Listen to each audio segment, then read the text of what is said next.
Dan semua yang siap diberkati dalam nama Yesus, lambaikan tangannya dan berkata amin. Kurang mantap katakan amin. Lebih mantap lagi katakan amin. Amin. Amin. Prosper people say BFA. Gimana kabarnya? Kuat, makmur, panjang umur, awet muda. Menyala BFA. Semangat. Amin. Yes. Silakan duduk saudara. Pengkhotbah pasal 9 ayat yang ke-11. Judul khotbah pagi ini, mintalah keajaiban sama Tuhan. Baca sama-sama 1, 2, 3. Amin. Berapa banyak percaya keajaiban masih berlaku? Dan kita boleh minta. Amin. Saudara mintalah maka kamu akan menerima. Carilah kamu akan mendapat. Dan ketoklah pintu akan dibuka. Saudara, firman Tuhan berkata meterai ketiga dibuka. Ini waktunya meterai ketiga dibuka. Dan ada suara berkata secupak gandum sedinar, 3 cupak jelai sedinar. Ini gambaran masa-masa yang sangat sulit. Dunia tidak akan bertambah baik karena dunia udah jatuh dalam dosa. Tapi saudara dan saya tetap percaya ada penyertaan Tuhan bagi kita. Firman Tuhan berkata secupak gandum, saya bahasakan dengan istilah Indonesia, seliter beras harga hampir 200.000. 3 liter gabah harga hampir 200.000. Alias gambaran suatu situasi ekonomi, situasi yang tidak mudah untuk kita lewati. Tapi firman Tuhan berkata jangan rusakkan gandum, anggur dan minyak. Apa itu gandum, anggur dan minyak? Saudara dan saya diminta hidup di dalam Paskah. Artinya hidup di dalam istirahat bahwa Paskah, darah Yesus bukan hanya menutupi dosa kita, tapi menghapus dosa-dosa kita. Katakan amin. Dan bergeraklah dalam Pentakosta, yaitu apa? Roh Kudus. Maka gandum dan minyak bicara, saudaraku, tubuh dan darah Yesus. Gandum dan anggur bicara tubuh dan darah Yesus. Minyak berbicara Roh Kudus. Ketika Anda terus melakukan, menghormati, dan saudaraku tidak merusakkan gandum, anggur dan minyak. Saudara, mungkin ketika kita melakukan belum terjadi apa-apa, tetaplah percaya, tetaplah berharap, tetaplah setia, Tuhan akan lakukan sesuatu. Amin. Dari Januari kita rutin lakukan, saudara. Hari-hari ini saya mulai melihat jemaat yang panen kesembuhan, panen mujizat. Kanker ginjal disembuhkan, kanker payudara ganas disembuhkan. Dan saya melihat akan banyak sekali. Keajaiban bukan hanya soal pemulihan fisik, tapi juga pemulihan keuangan, pemulihan pekerjaan. Sebab Tuhan kita adalah Tuhan yang ajaib. Amin. Bahkan saudara, ketika Petrus butuh uang untuk bayar pajak, Tuhan bisa sediakan lewat mulut seekor ikan. Saya bertanya Bapak Ibu, menurut saudara siapa yang ciptakan uang itu di mulut ikan? Beberapa jemaat di Surabaya tadi pagi jam 7 juga jawab, Yesus yang menciptakan, bukan. Yesus nggak bikin uang, saudara. Kalau Yesus bikin uang, itu namanya uang palsu. Karena nomor serinya cuma 1 tercatat dalam kerajaan Romawi. Tapi ini bicara apa? Inilah yang namanya keajaiban. Saya percaya ketika seorang pejabat Rom sedang naik kuda, saudaraku, kudanya tiba-tiba disuruh Tuhan, saudaraku, untuk ngangkat saudara. Ketika ngangkat kaki, uang koin yang lumayan nilainya jatuh ke Danau Tiberias. Kemudian Yesus suruh ikan untuk nangkep saudara. Yesus suruh ikan nangkep, sampai kapan itu ikan nangkep? Sampai kuperintahkan untuk kamu kasih ke orang yang tepat. Dan kapan itu? Yaitu Petrus ketika mancing. Ini yang namanya keajaiban dan ini masih berlaku saudara. Keajaiban demi keajaiban. Katakan amin. Maka mintalah keajaiban dari Tuhan. Saudara, kita lihat Bapak Ibu ayatnya berkata demikian. Ya. Ada satu hal lain, ambil kunci G. Yang kulihat di atas bumi ini, yaitu orang yang cepat larinya, yang paling cepat larinya. Saudaraku, tidak selalu menang dalam perlombaan. Yang paling kuat tidak selalu menang dalam pergumulan. Yang bijaksana enggak selalu dilimpahi makanan. Yang pinter, yang pandai nggak selalu kaya. Dan yang berpengetahuan nggak selalu berhasil. Baca bagian B, semua itu, baca yang keras, bergantung pada tempat dan waktu yang tepat. Ini yang disebut karah. What is the meaning is karah? Karah adalah Anda ditaruh Tuhan di waktu yang tepat, di tempat yang tepat, ketemu dengan orang yang tepat. Maka keajaiban terjadi. Firman Tuhan berkata Salomo raja yang paling bijak di masanya sampai Yesus, dia orang yang paling bijak. Yesuslah yang lebih bijak dari dia. Saudaraku berkata, aku lihat di muka bumi ini orang yang pinter ternyata nggak selalu kaya. Orang yang paling cepat larinya nggak selalu menang. Orang yang kuat nggak selalu, saudaraku, jagoan menang dalam pergumulan. Yang bijaksana nggak selalu kelimpahan. Dan yang berpengetahuan nggak selalu berhasil. Ternyata keberhasilan, kemenangan, juga saudaraku kelimpahan dan kekayaan itu saudaraku tergantung Anda ada di tempat yang tepat dan waktu yang tepat. Ketemu dengan orang tepat dan Allah adalah sutradara untuk bisa menaruh saudara ada di situasi itu. Maka Bapak Ibu mintalah keajaiban sama Tuhan. Kenapa saudara? Sebab ketika Anda ada di waktu dan tempat yang tepat, di situasi yang tepat, Tuhan yang taruh Anda. Anda diluputkan dari orang yang salah, dari tempat yang salah, dari waktu yang salah. Saudara dan saya mungkin pernah ada di waktu dan tempat yang salah. Dan kita mengalami kerugian, kita mengalami musibah, kita mengalami hal-hal yang tidak mengenakan. Tapi mulai hari ini Tuhan mau. Saudara berdoa, mintalah kamu akan menerima. Carilah kamu akan mendapat. Saudaraku ingat dia Bapa kita yang baik. Kita boleh minta saudara, setua apapun saudara, Anda adalah anak yang harus tetap minta kepada Bapa. Katakan amin.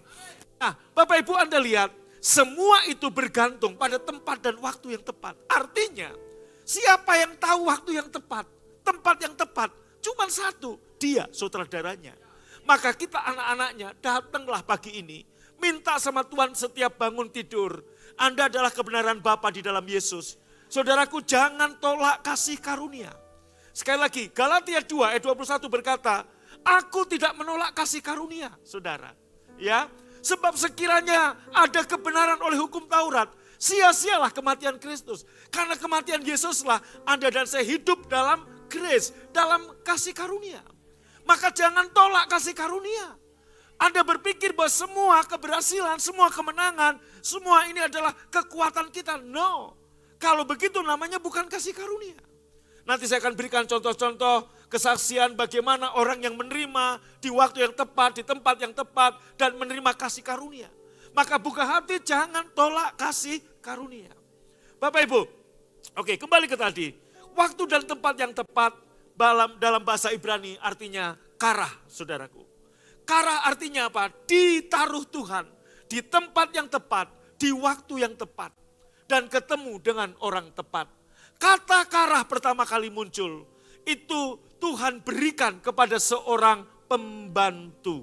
Bukan saudaraku seorang jenderal, bukan seorang yang hebat, tapi seorang pembantu.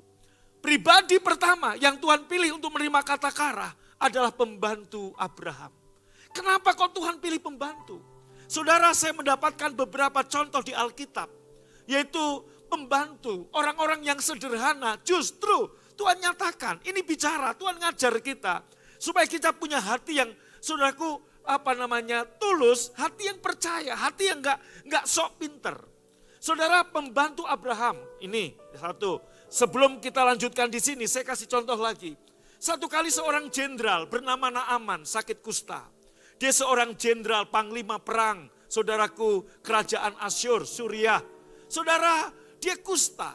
Dan kemudian dia mendengar kabar bahwa Elisa adalah nabi di Israel yang punya, saudaraku, yang mendoakan orang sakit sembuh.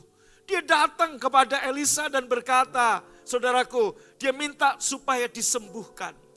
Alih-alih saudaraku Elisa keluar dan menumpangkan tangan. Elisa enggak keluar. Elisa nyuruh pembantunya, menyuruh bujangnya, pergilah saudaraku keluar dari kamar, dari rumahmu. Kemudian bujang Elisa berkata begini kepada Jenderal Naaman. Demikian kata tuanku Elisa, mandilah, jeburkan dirimu 7 kali di sungai Yordan, dan kamu akan tahir. Pak, Bu, apa respon Naaman, Jenderal Naaman ini, saudara? Dia menjadi kesel, dia menjadi marah, karena dia berpikir ekspektasi dia, yaitu Elisa keluar. Dan Elisa keluar, kemudian Elisa, saudaraku, mengangkat tangannya ke langit, berdoa kepada Tuhan Qomat Kamit, dan meletakkan tangannya atas Naaman, dan Naaman sembuh. Itu yang ada dalam harapan Naaman. Seringkali kita berdoa, kita mau ngatur Tuhan, Tuhan mestinya begini. Tapi saudaraku, Tuhan kadang menjawab bukan dengan cara saudara. Kalau dia jawab dengan cara saudara, dia kacung saudara. Dia bukan kacung, dia Tuhan, dia master. Dia yang sutradara, kita diatur oleh dia. Kita ada dalam kendali dia. Yang mengerti katakan amin. Saudaraku, apa yang terjadi? Naaman kemudian marah, kesel, jengkel. Naaman mau balik ke Damsyik. Dia mau pulang, dia marah. Sangkaku Elisa akan begini, akan begini, akan begini. Saudaraku, ketika dia marah begitu, pembantunya Elisa, tuh pembantu, ngomong gini, bos kan disuruh mudah, cuman jebur 7 kali di sungai Yordan. Kenapa bos gak lakuin? Kalau bos disuruh yang sulit, namanya orang sakit kadang suruh minum air kencing kuda juga mau, betul gak saudara? Bos disuruh sulit mau, ini cuma jebur 7 kali dan bos sembuh. Kenapa bos gak mau? Lakuin aja. Sembuh, haleluya, enggak ya enggak ada ruginya. Kira-kira begitu saudara. Pembantu Elisa. Perempuan loh. Sederhana, bujang, asisten rumah tangga. Dari contoh ini saya bukan menyuruh Anda jadi pembantu baru terima mujizat. Tapi punya hati yang sederhana. Hati yang mudah percaya. Amin. Akhirnya saudaraku, orang ini, Naaman ini jebur 7 kali di sungai Yordan dan sembuh. Hal yang sama Bapak Ibu dengan pembantu Abraham. Kata kara pertama kali muncul bukan kepada bapak orang beriman Abraham. Justru kepada pembantunya. Ceritanya bagaimana? Yuk kita lihat saudaraku. Ya. Kenapa pembantu saudaraku? Lalu berkatalah Eliezer pembantu Abraham ini. Tuhan, Allah Tuanku Abraham, buatlah kiranya tercapai tujuanku pada hari ini. Tunjukkanlah kasih setiamu kepada Tuanku Abraham. Pak, Bu, shalom. Ini pembantu lagi disuruh Abraham cari jodoh buat anaknya. Saudaraku, Abraham udah ada di tanah Kanaan. Abraham bilang sama Eliezer, sumpahlah kepadaku, ambillah jodoh, cari jodoh untuk Ishak. Bukan di negeri lain, tapi di kampung halamanku. Saudara, dia nggak pernah tahu kampung halaman Abraham. Nggak ada Google Map, nggak ada peta. Kemana dia mencari, saudaraku? Kemana dia mengadu? Maka lagu, kemanakah aku mencari kasih sejati? Kemanakah kami berseru saat badai datang menderu? Semua teruskan. Amin. Kok enggak amin saudara? Dia mencari, dia berseru kepada Allah Abraham. Kenapa? Ini tugas yang mission impossible. Saudaraku, ini Tom Cruise zaman Abraham. Saudaraku cari jodoh ke kampung halaman Abraham yang dia nggak tahu di mana. Nanya ke siapa? Tentunya saudaraku dia hanya berseru seperti ini. Mana tadi ayatnya? Maka dia berkata, Tuhan Allah, buatlah kiranya tercapai tujuanku pada hari ini. Saudaraku, dia minta apa? Tuhan, taruh aku di waktu yang tepat, di tempat yang tepat. Saudaraku, kalimat ini dalam bahasa Ibraninya karah. Yaitu apa? Give me success. Buatlah tercapai tujuanku. Dia berdoa seperti itu saudara. Berikutnya kita baca yuk. Dalam nats ini kata karah pertama kali muncul dalam Alkitab. Yaitu apa? Buatlah kiranya tercapai tujuanku. Saudaraku, bahasa Indonesia buatlah kiranya tercapai. Tapi dalam bahasa aslinya karah. Artinya apa? Taruh aku di waktu yang tepat, di tempat yang tepat, sentuhan tanganmu yang kuharapkan, keajaibanmu yang kuperlukan, saudara. Amin. Sebelum lanjut, angkat tanganmu. Bilang sama Tuhan, Tuhan Yesus, bawa aku di tempat yang tepat, di waktu yang tepat. Give me success. Bawa aku di Kara dalam nama Yesus. Amin. Amin. Kurang mantap, amin. Next, saudara. Mengapa, saudaraku? Yuk kita lihat, saudara. Karena pembantu itu, saudaraku, gak sepinter majikan. Udah itu aja. Pembantu itu gak sok tahu. Pembantu itu gak merasa mampu. Pembantu itu gak merasa sanggup melakukan tugas cari jodoh, mission impossible. Maka dia sangat bergantung pada Tuhan. Sama seperti pembantunya Naaman. Saudaraku, dia sangat bergantung pada Tuhan. Ketika Naaman ngomong begini, bukankah sungai di Damaskus, di Damsyik, jauh lebih bening, jauh lebih bagus dari sungai-sungai di Israel? Kenapa aku disuruh jebur di sungai ini? Pembantu hanya ngomong, Tuhan cuma disuruh jebur. Sangkaku Elisa tumpang tangan. Sangkaku Elisa cuma ngangkat tangan berdoa kemudian tumpang tangan. Kok enggak? Dia keluar pun kagak. Harga dirinya sebagai seorang jenderal tersinggung sebab hamba Tuhan enggak menemuin dia. Malah nyuruh nyemplung. Tapi pembantu ngomong, Tuhan kesini kan pengen sembuh. Kalau Tuhan disuruh yang susah, Tuhan mau. Kenapa Tuhan enggak lakuin jebur aja? Saudaraku, dia akhirnya berpikir, iya ya, akhirnya dia nyebur. Mujizat terjadi. Amin. Berikutnya saudara. Di dalam terjemahan King James Version, buatlah kiranya tercapai tujuanku, next. Artinya apa? Give me success, itu bahasa aslinya Kara. Dari Kara, diambil ke situ. Happening, God's happening. Saudara, hari-hari ini, kalau Anda paling pinter, paling cepat, paling kuat, paling pengetahuan, paling bijaksana, belum tentu menang. Belum tentu kaya, belum tentu dilimpahi. Hanya orang yang ditaruh Tuhan di tempat yang tepat, di waktu yang tepat. Bilang, aku tidak mau menolak kasih karunia. Siapa yang mau mengalami kasih karunia? Saya mau tanya, menurut saudara, ada seorang pegawai hotel kecil, hotel melati, losmen.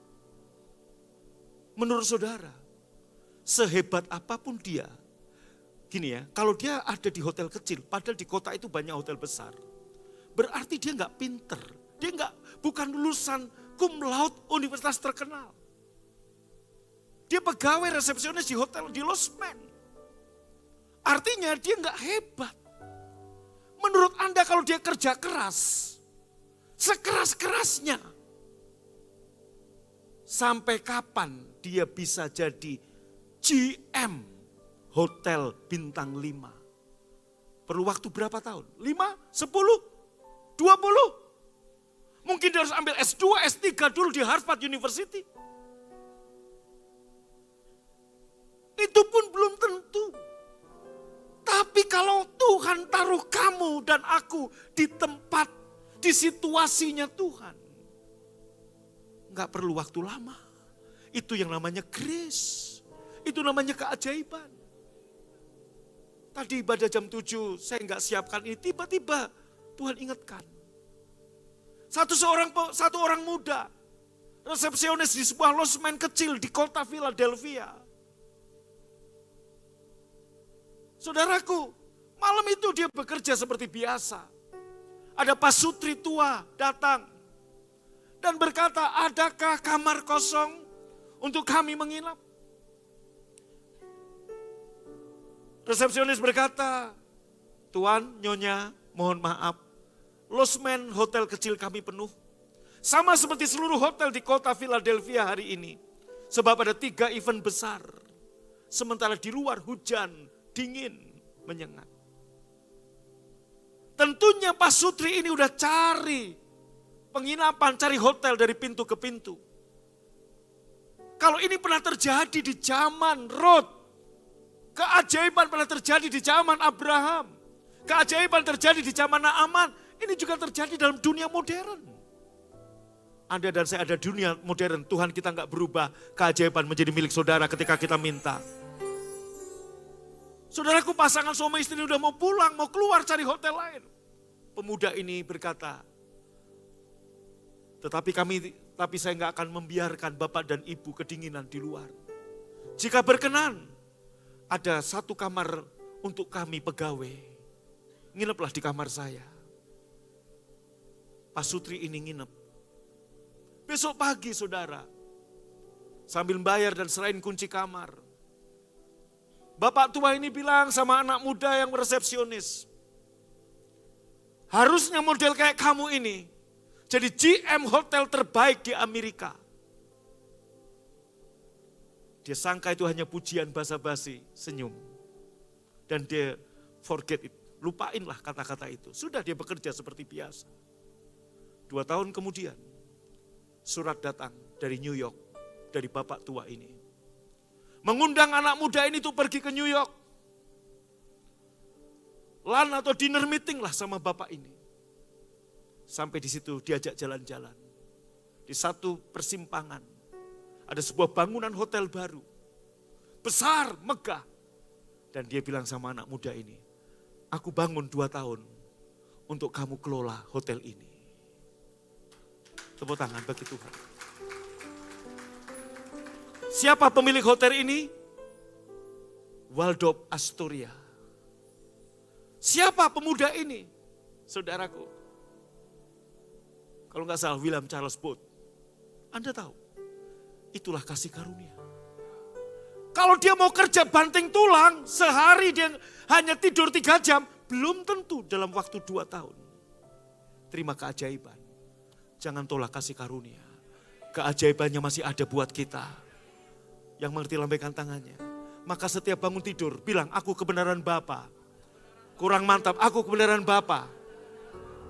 Amin. Aku diterima. Apapun keadaanmu Tuhan terima kamu, dan kata diterima ini carito bahasa Yunaninya. Yaitu bukan sekedar berkat Tuhan ada di atas kepalamu. Tapi apa? Kamu diselimuti dengan kebajikan dan kebaikan. Maka apapun fakta di depan kita, kadang-kadang membuat hati kita tawar, tetaplah percaya. Engkau dikasihi, engkau dicarito oleh Tuhan. Tetaplah melihat, tetaplah berpengharapan. Amin. Tuhan mengajar saya seperti itu, saudara. Kadang kalau lihat fakta tawar, Pak. Lihat fakta mau menyerah, Pak. Lihat fakta udah mau mundur, Pak, dari pelayanan. Lihat fakta udahlah, Pak. Benar, nangis tok. Tapi saya kemudian, saya teguhkan diri saya. Saya kuatkan kepercayaan saya. Saya nggak mau berhenti percaya. Saya nggak mau berhenti berharap. Amin. Saudaraku, saya berdoa. You and me. Semua kita ditaruh di karahnya Tuhan. Dalam seluruh aspek kehidupan. Keajaiban bukan hanya soal kesembuhan fisik. Ya, itu terjadi. Keajaiban juga dalam dunia bisnismu. Keajaiban dalam dunia karir pekerjaanmu. Amin. Daud punya keajaiban. Saya banyak keajaiban. Saya ceritakan, saya punya kakak. Saudaraku yang karyawan swasta, mungkin Anda berpikir 55 atau 58 Anda pensiun. What's next? Anda mungkin udah mulai mikir dan tawar. Jangan berhenti percaya. Dia yang alfa dan omega. Kakak saya, saudaraku, umur 58 harusnya pensiun. Dia seorang karyawan pegawai swasta. Tahu nggak Bapak Ibu? Kerjakan aja, lakukan aja. Dan kasih karunia turun atas dia. Tahun ini umur saya 58. Ini kakak laki-laki saya paling tua. You tahu berapa umurnya? 65 tahun ini, saudara. Sudah pensiun? Belum. Bosnya orang Jerman malah panggil dia, Alex, sini Alex. Pertama diperpanjang 1 tahun. Diperpanjang 2 tahun. Umur 58, 59 diperpanjang. 60 diperpanjang. Saudaraku, dia bekerja di dunia tekstil. Dia bilang, tekstil lagi sepi. Tapi bosnya malah panggil sini. Sampai 65, belum pensiun. Saya tanya ketemu terakhir, bos, saya panggil dia bos. Tahun ini pensiun? Enggak. Dia dipanggil lagi sama bos Jerman. Diangkat saudaraku jadi direktur utama perusahaan itu. Bahkan diberi saham kosong. 5% saudara. 1 atau 2%, 1 atau 2%. Saham kosong. Anda lihat teman-temannya udah pensiun. Dia 65. Kalau keajaiban, maka sebagai tanda syukur, dia buka BFA di Manado. Dia biayai sendiri. Saudara, artinya apa? Anda lihat. Jangan berpikir dengan, aduh umur gini berarti aku gini. Masih ada keajaiban bagi saudara dan saya. Yesus hidup. Katakan amin. Amin. Anda mau ditaruh di tempat dan waktu yang tepat? Daud saudaraku ditaruh di tempat yang tepat kapan? Di peperangan. Ketika Goliat. Amin. Oci, kamu udah makan belum? Belum. Nih. Habis ibadah kamu ke food court. Ya. Makan nasi goreng sama minum. Paling berapa? 70.000 ya? Oke. Atau kemana lah? Belakang. Atau ke itu apa? Jabarano. Bisa bayar cash. Kalau di sini QRIS semua. Sini.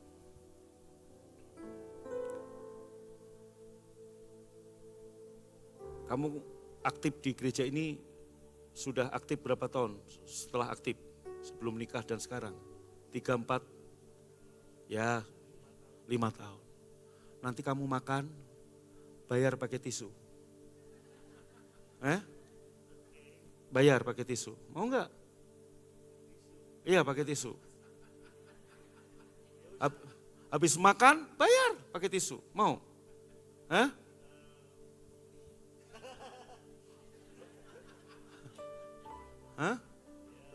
Tisu tadi yang saya ambil di situ. Mau? Saya yang nyuruh. Kalau sampai dipukulin tanggung jawab sendiri ya. Ya? Bayar pakai tisu, ambil, bayar. Kenapa kamu mau? Kenapa kamu percaya bayar pakai tisu? Karena siapa? Saya yang nyuruh. Karena saya yang suruh. Berarti dia kenal saya. Tadi ibadah jam 7. Ada ibu-ibu udah 15 tahun di sini, mendoa. Saya suruh. Enggak mau. Oh enggak mau Pak. Masa bayar pakai tisu? Gila saya. Sekarang buka tisunya, Bu, ambil. Lihat. Bayar pakai tisu. Buka. Liatin. Tepuk tangan, tepuk tangan. Bapak Ibu. Kok enggak? Saya nyapa kok diam aja Bapak Ibu. Kenapa dia mau? Dia kenal saya.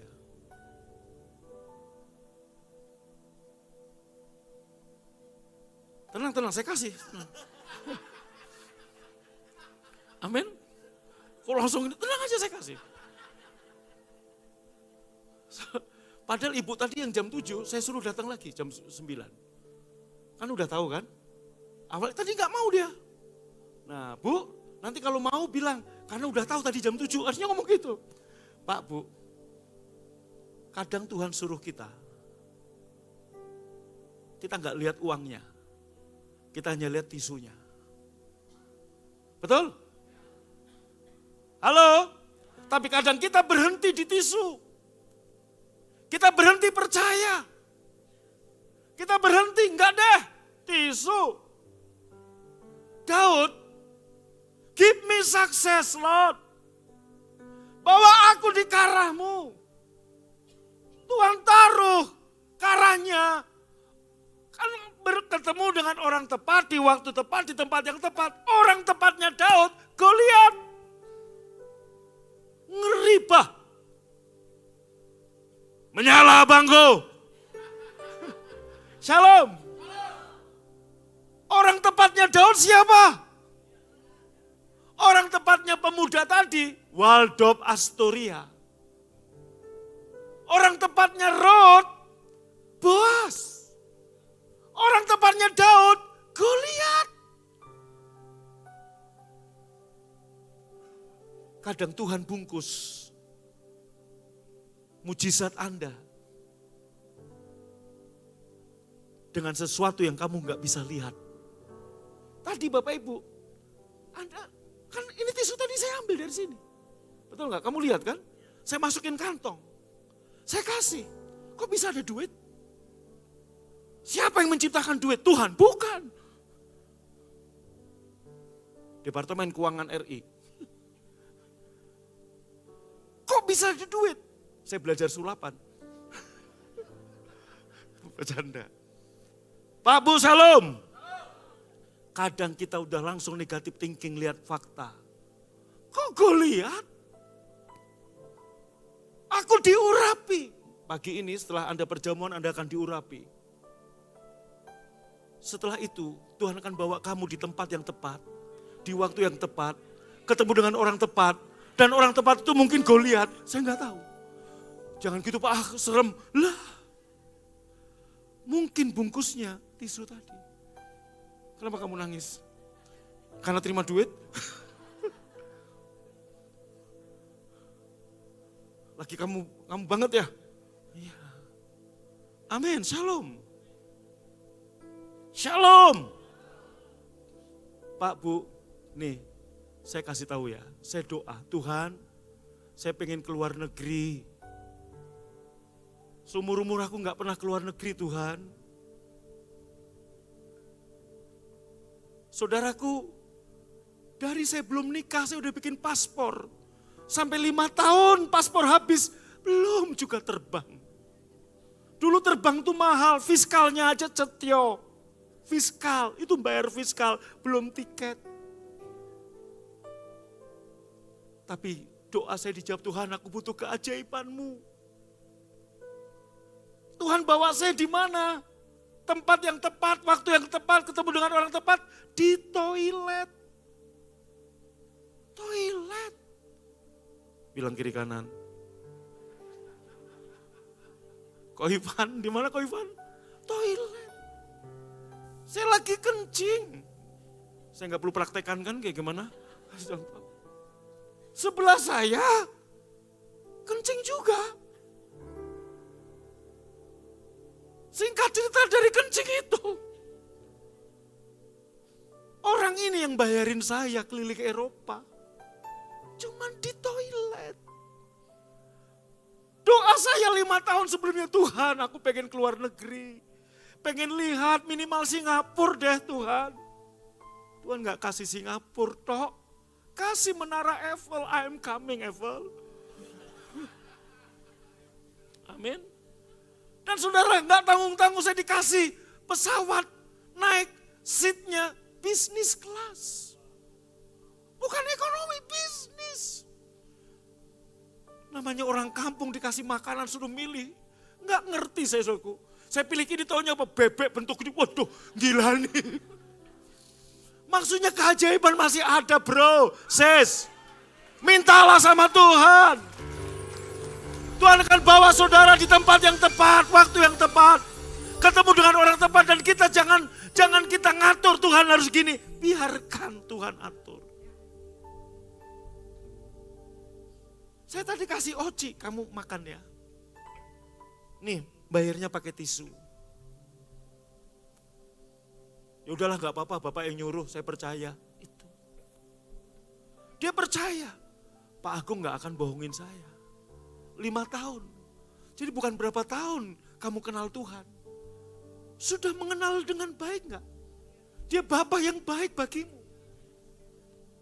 Kalaupun hari ini dibungkus dengan duri, maka kita harus berterima kasih sama Mbah Duren. Dia yang menemukan durian, saudaraku. Mbah Duren itu adalah kelahiran desa di Pemalang. Bercanda, saudara. Loh, kalau Anda lihat buah durian, siapa yang mau tertarik? Di balik duri ternyata ada, wow. Ya toh ya, saya pecinta durian saudaraku. Siapa yang suka durian, lambaikan tangannya. Amin. Tapi kalau Anda nggak pernah ada yang kasih tahu, dikasih buah, ini pertama kali misalkan. Buah, berduri, bau. Saya yakin nggak ada yang mau, susah bukanya. Siapa yang tahu di balik duri-duri itu, ada kenikmatan yang tak bisa terlukiskan kecuali Anda mencobanya sendiri. You know, lambaikan tangannya yang mengerti. Sini sebentar.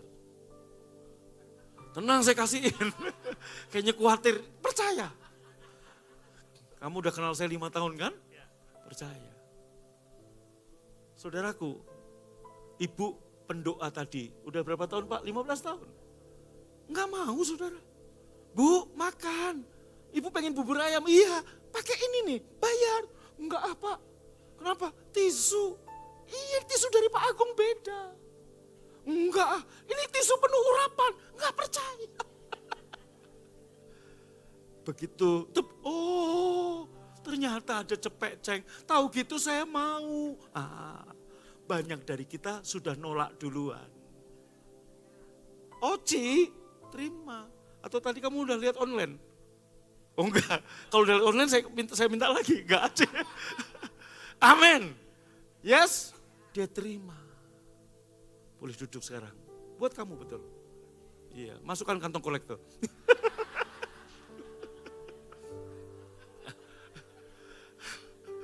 Haleluya. Amin. Keep on fire. Amin. Jangan berhenti percaya. Jangan berhenti berharap kalau situasi. Kadang-kadang Tuhan jawab kita. Loh kok bungkusnya begitu? Kok packingnya gak bagus? Tapi dalamnya ternyata uang. Kadang mujizat dibungkus dengan packing yang kita gak ngira. Kadang keajaiban Tuhan dibungkus dengan, saudaraku, bungkusan yang kita nggak akan menduga bahwa itu adalah keajaiban Tuhan untuk saya.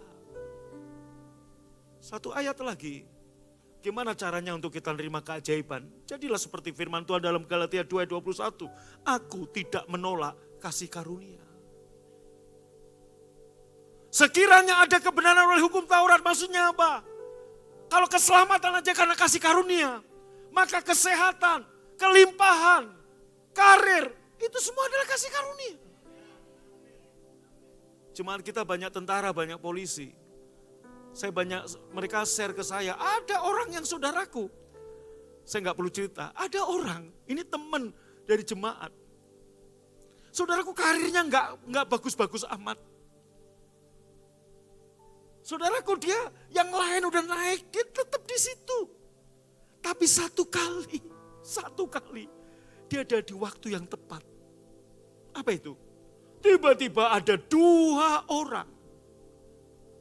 Saudaraku teroris ke Mapolda, salah satu polda di Indonesia. Nyerbu saudaraku, bawa senjata. Ini kombes saudara. Atau AKBP saat itu saya lupa. Dia pas kebetulan ada di situ. Dia bikinlah tembakan peringatan. Tetap saudaraku mau nyerbu ke Mapolda. Sama perwira ini ditembaklah saudaraku. Satu mati, satu enggak. Padahal saudaraku karirnya lambat. Tapi gara-gara dia ada di waktu yang tepat. Ketemu dengan teroris dan tembak. Dia jadi pahlawan, naik pangkat saudaraku. Dapat kedudukan. Amin. Itu dia. Amin. Jadi Bapak Ibu bungkusnya bisa saja enggak bagus. Tapi keajaiban selalu ada. Amin. Kita lihat lagi saudara. Jadi apa yang harus Anda dan saya lakukan? Jadi arti kara. Kejadian yang sudah ditetapkan oleh Tuhan harus terjadi pada seseorang, yaitu Anda dan saya. Tuhan gak merancangkan kecelakaan bagimu. Kenapa Oji mau? Terima. Saya gak merancangkan yang jahat buat dia. Dia percaya dia kenal saya. Next saudara. Jadi waktu Abraham nyuruh pembantunya cari jodoh, maka pembantu itu menerima karah dari Tuhan. Next, dia ada di waktu yang tepat, yaitu sumur. Kalau saya mau keluar negeri, toilet. Bertemu dengan orang tepat, Ribka. Betul? Di tempat dan waktu yang tepat. Satu contoh lagi, Ruth. Maka Bapak Ibu, tadi. Maka di dalam doa kita ada saatnya, bukan ada saatnya. Tiap hari saya minta Tuhan, give me success. Tuhan bawa aku di tempat, di waktu yang tepat. Ketemu dengan orang tepat. Yang mau lambaikan tangannya. Amin. Berikutnya saudara. Tuhan sudah sediakan untuk setiap kita, tapi kemungkinan besar kita nggak sadar. Sehingga kita nggak pernah doa minta karah dari Tuhan. Dan ketika kita minta ternyata Tuhan jawab dengan bungkus yang tidak kita harapkan. Dengan bungkus yang tidak sesuai dengan ekspektasi kita. Bagaimana caranya? Sekarang pertama, you minta karah sama Tuhan. Yang kedua, punyai hati seperti pembantunya Naaman, pembantunya Abraham. Percaya saja. Sudah, gak usah banyak protes sama Tuhan. Betul? Berikutnya saudara, kita lihat Ruth. Dan yang ketiga, paling terakhir, tetap punya positif hati, yaitu apa? Memandang anugerah. Lebih dari fakta. Ruth adalah janda miskin di Moab, minoritas. Mungkin hari ini Anda mengalami peristiwa atau situasi seperti Ruth. Tapi Anda lihat perkataan Ruth, biarkan aku pergi ke ladang memungut bulir jelai. Di belakang orang yang murah hati kepadaku. Percayakah saudaraku, hati raja di tangan Tuhan. Hati atasan di tangan Tuhan. Hati bosmu di tangan Tuhan. Amin. Kakak saya, abang saya, kokok saya harusnya udah pensiun. 65 November tahun ini. Malah dikasih saham. Dia udah ngomong, bos saya pensiun. Belum, perpanjang 1 tahun ke 59. Begitu 59, bos pensiun. Belum, tambah 1 tahun. 60 belum. 65 hari ini dikasih saham kosong. Siapa yang menggerakkan hati orang Jerman itu? Tuhan. Pak, tapi bos saya pak, hatinya keras pak, kayak Rambo. Kayak Kim Jong-un pak, Tuhan bisa jamah Kim Jong-un bos. Nebukadnezar yang hatinya gitu aja dijamah kok sama Tuhan. Maka tetaplah percaya, tetaplah berharap. Amin.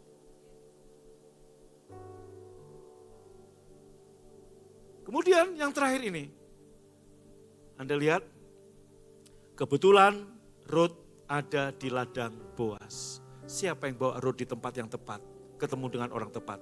Tuhan. Tapi ayat sebelumnya Anda lihat, dia tidak mengeluh ayat sebelumnya. Dia tidak ngeluh, dia tidak ngomel, dia tetap positif dengan berkata apa? Sekalipun dia gak punya pekerjaan, dia mungut jelai, pemulung. Tapi dia bilang apa? Izinkan aku pergi. Aku akan mungut bulir-bulir jelai. Bulir jelai itu sisa pemetikan gandum. Yang hanya pemulung yang boleh orang miskin. Biarkan aku mungut jelai di belakang orang yang murah hati kepadaku. Apakah dia tahu akan ada orang yang murah hati? Enggak tahu. Yang dia tahu Allah Israel, Allah yang murah hati. Allah Israel bisa menggerakkan orang untuk bermurah hati kepada dia. Allah Israel yang kita sembah di dalam nama Yesus, Allah yang akan bermurah hati kepadamu. Bisa menggerakkan orang-orang untuk menjatuhkan hati kepadamu. Amin. Pak Bu, saya ketemu wali kota. Beberapa tahun lalu ketika ngurus perizinan, saya sampai ke LH, lingkungan hidup. Itu ada tempat sampah di depan Baros. Depan gereja kita, gimana caranya untuk disingkirin? Saya tutup dengan kesaksian ini.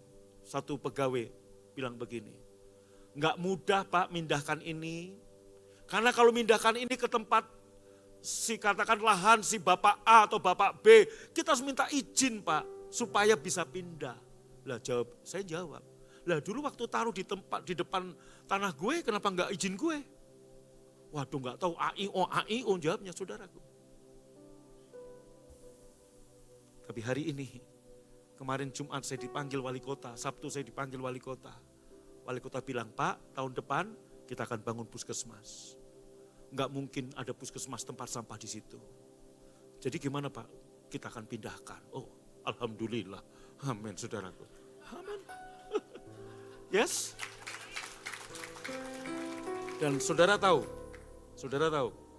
oknum yang naruh TPS, tempat pembuangan sampah di depan tanah gereja kita, itu orang yang gak seneng ketika saya mau bangun gereja.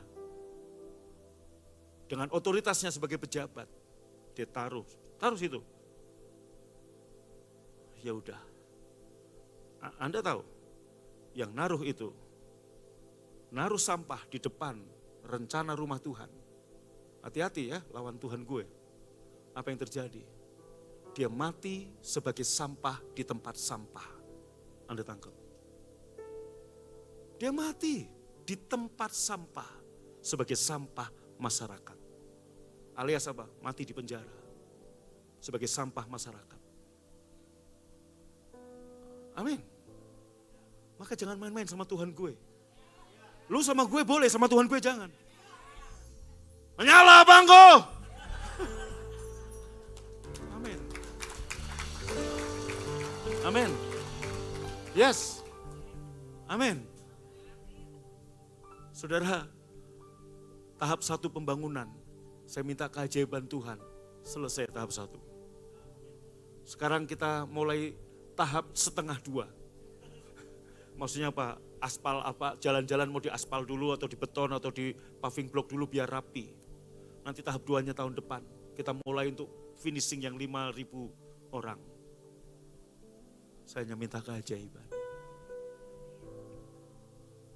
Maka taburan saudara, berapapun engkau nabur di tempat keajaiban Tuhan. Anda tahu saudara, oknum pejabat pertama naruh sampah, mati di tempat sampah. Oknum pejabat kedua mau ciak uang gereja, diciak oleh KPK. Ini rumah Tuhan, dibela Tuhan. Tapi orang ini yang memberikan izin, diangkat Tuhan. Amin. Saudara, saya nggak bisa terbuka ceritanya. Karena ngeri-ngeri sedap. Amin. Yes, buka bagimu. Engkau boleh minta keajaiban dalam kesehatan, dalam keuangan. Keajaiban dalam karir, dalam bisnis, dalam pekerjaan. Keajaiban dalam aspek apapun, sebab Tuhan kita Tuhan yang ajaib. Dan keajaibannya masih ada. Dia Allah yang ajaib, mujizatnya masih nyata. Kadang dia bungkus mujizatnya dengan packaging yang tidak sesuai harapan kita. Bungkusnya enggak sesuai dengan harapan kita. Tetaplah percaya. Jangan berhenti berharap.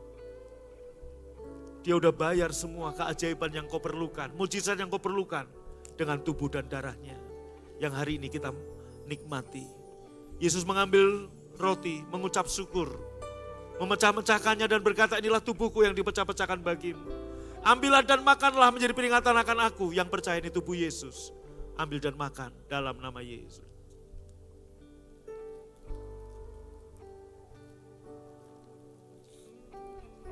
Angkat cawan dengan tangan kanan kita. Yesus mengambil cawan, sudah makan, memberikan pada murid-muridnya serta berkata, inilah cawan perjanjian baru yang dimeteraikan oleh darahku. Ambillah dan minumlah menjadi peringatan akan aku yang percaya ini darah Tuhan Yesus. Ambil dan minum dalam nama Yesus. Amin. Sekali lagi angkat tangan Bapak Ibu, saya berdoa untuk saudara. Jadilah seperti imanmu. Keajaiban terjadi. Give me success. bahwa kami semua di tempat yang tepat, di waktu yang tepat, ketemu dengan orang-orang yang tepat. Berkati Tuhan, bisnis, usaha, pekerjaan, keluarga, terlebih kesehatan umat-Mu ini berlimpah-limpah. Juga berkati benih yang mereka tabur untuk pembangunan, untuk operasional, persepuluhan, ucapan syukur mereka. Hamba berdoa, benih mereka tabur di rumah keajaiban, maka keajaiban Tuhan terjadi atas benih ini sehingga mereka panen raya dalam finansial, dalam pekerjaan. Terima kasih Bapa, terima kasih. Dan sebelum kami pulang, kami terima berkat Tuhan. Arahkan hati dan angkat tanganmu, Tuhan memberkatimu dan melindungimu. Tuhan menyinarimu dengan wajahnya serta memberimu kasih karunia. Tuhan menghadapkan wajahnya kepadamu dan memberimu damai sejahtera. Pulanglah dan terimalah berkat yang berlimpah-limpah dari Bapa surgawi kita. Cinta kasih dari Tuhan Yesus, persekutuan yang manis Roh Kudus menyertai memberkati engkau dari sekarang sampai selama-lamanya. Dalam nama Yesus, dan juga minyak urapan ini Tuhan, ketika dioleskan atas mereka semua, pengurapan-Mu turun, gandum, anggur dan minyak, mendahului kelimpahan kesehatan, mendahului kelimpahan finansial, mendahului kelimpahan segala sesuatu terjadi bagi umat-Mu. Dalam nama Yesus, yang percaya diberkati, berkata amin. Silakan duduk saudara. Petugas